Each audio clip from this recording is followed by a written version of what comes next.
चलिए मित्रों, आज मैं पाटलिपुत्र वैभव का शेष भाग करा दूं आप लोगों को। इसके पहले मैं पाठ परिचय करा चुका था। मित्रों थोड़ा सा के ध्यान रखिएगा, संस्कृत बहुत ही प्रिय भाषा है। इसको बहुत ही मन से और दिल से पढ़ा जाता है ताकि जल्दी से समझ में आए। और यह समझिए कि एक ऐसा सब्जेक्ट है जो हमें सभी भाषाओं के जननी के नाम से भी जाना जाता है। चलिए बच्चों, मैं आप लोगों को ज़्यादा समय नहीं लूँगा, आज मैं जल्दी से इसको पढ़ा दूँ। प्राचीनेषु भारतीयेषु नगरेषु अन्यतम पाटलिपुत्रं गंगम वसत विचित्रम महानगरम बभुव तदितेरेशियो दामोदर गुप्तो नाम कवि कुटनिम ताख्य काव्य कथयति। मित्रों, इस अगर बात को हम हिंदी रूपांतरण करें तो कहने का अर्थ है कि प्राचीन भारतीय नगरों में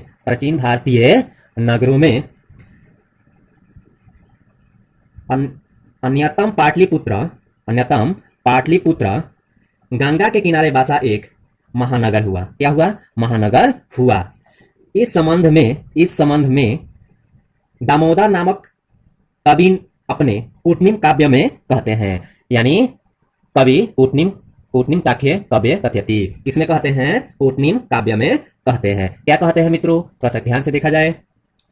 अस्ति महितल तिलकम सर्वशक्ति कुलगृहम महानगरम नामना पाटलिपुत्रम परिभूति पुरंदर स्थानम। यानी कहने का अर्थ है मित्रों कि महित तिलकम जो है, महित तिलकम का अर्थ होता है धरती का भाल। यानी पृथ्वी पर पाटलिपुत्र नामक शिक्षा एवं वैभव की दृष्टि से अति गौरवशाली इंद्रलोक के समान है। कैसे है? इंद्रलोक के समान है। यानी कुटनिम ताख्य में आप जब चर्चा किया गया था, दामोदर नामक गुप्त कवि ने चर्चा किया था, तो इसमें बताया था कि सरस्वती का घर जो है पाटलिपुत्र ही है। मित्रों, बहुत पहले से पटना का वर्णन और चर्चा होते रहा है। तो आगे हम लोग इसमें बढ़ते हैं मित्रों। चलिए मैं आप लोगों को आगे लेकर चल रहा हूँ। इतिहास श्रुते यत् गंगया तीरे बुध काले पाटलिग्राम स्थित आसीत् यत्र च भगवान बुध बहुकृष्टो समागत तेन कथितम आसीत् यद् ग्रामो महानगरम भविष्यति किंतु कलस्य अग्निदाहस्य जलपुरस्य च भयात् सर्वदा आक्रांतम भविष्यति। कलंतेन पाटलिग्राम एवं पाटलिपुत्रमिति कथयति। चंद्रगुप्त मौर्यस्य काले अस्य नगरस्य शोभा रक्षा व्यवस्था च अति उत्कृष्ट। मित्रों, यहाँ पर जो है थोड़ा सा मिल गया है, फिर हम देखकर इसको अति कर रहे हैं। चलिए, यहाँ पर अति उत्कृष्ट आसित इति है। यूनान राजदूत मेगास्थनीज स्वस्मरणेषु निरूपयति अस्य नगरस्य वैभव प्रियदर्शी अशोकस्य समय सुतराम समृद्धम। मित्रों, यहाँ की जब हम बात करें, इसकी हिंदी की बात करें तो हिंदी में हम लोग यानी क्या लिखा है? इतिहास शुरुआते, इतिहास का बातें बता रहा है। इतिहास में सुना जाता है बुध काले पाटलिग्राम स्थित, भगवान बुध के समय यत्र च भगवान बुध काले बहुकृष्ट समगत, बुध के समय गंगा नदी के तट पर पाटलिग्राम नामक अवस्थित था। क्या था? पाटलिग्राम नामक अवस्थित था। और जहां भगवान बुध कई बार आए थे। यत्र च भगवान बुध बहुकृष्ट समगत, यानी बहुत बार आए थे, कई बार आए थे। तेन कथितम अस्ति यद ग्रामो अयम महानगरम भविष्यति। उनके द्वारा कहा गया था कि यह गांव जो है महानगर में विकसित होगा, महानगर का रूप धारण करेगा। किंतु जलस्य अग्निदाहस्य जलपुरस्य भयात सर्व अकरंतम भविष्यति।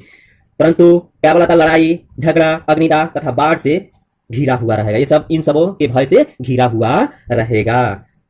कलंतेन पाटलिग्राम एवं पाटलिपुत्र मिति कथयति। बाद में यही पाटलिग्राम पाटलिपुत्र के नगर के रूप में प्रसिद्ध हुआ। किसके रूप में प्रसिद्ध हुआ? पाटलिपुत्र के नगर के रूप में प्रसिद्ध हुआ। चंद्रगुप्त मौर्य काले अस्य नगरस्य शोभा रक्षा व्यवस्था च अति उत्कृष्ट आसीत् इति। यानी चंद्रगुप्त मौर्य के समय नगर की शोभा रक्षा व्यवस्था अति उत्तम थी। क्या थी? अति उत्तम थी। यूनान राजदूत मेगास्थनीज स्वस्मरणेषु निरूपयति। यह किनका निरूपण किया गया है? यहाँ की रक्षा व्यवस्था जो है यूनानी राजदूत मेगास्थनीज अपनी आत्मकथा में लिखा है। किसने लिखा है? यूनानी राजदूत अपनी आत्मकथा में लिखा है। इस नगर की समानता प्रियदर्शी अशोक के समय और अधिक थी। यानी अस्य नगरस्य वैभव प्रियदर्शी अशोकस्य समय सुतराम समृद्धम। यहाँ की जो प्रियदर्शी अशोक जब शासक थे उनके समय बहुत ही सुंदर थी। अब यहाँ पर आगे चले हैं। बहुकालम पाटलिपुत्रस्य प्राचीना सरस्वती परंपरा प्रवर्त इति राजशेखर काव्य मीमांसा नाम के कवि शिक्षा प्रमुखे ग्रंथे साधारण स्मरति। यानी दीर्घ काल तक पाटलिपुत्र प्राचीन शिक्षा परंपरा कायम रही, ऐसा राजशेखर नामक कवि अपनी काव्य मीमांसा नामक ग्रंथ में आदरपूर्वक वर्णन करते हैं। साधारण स्मृति यानी आदरपूर्वक वर्णन करते हैं। चलिए मित्रों, शेष मैं आप लोगों को यहाँ से श्लोक से आप लोगों को शेष मैं आप लोगों को पढ़ाऊंगा, एक वीडियो में खत्म हो जाएगा। जय हिंद।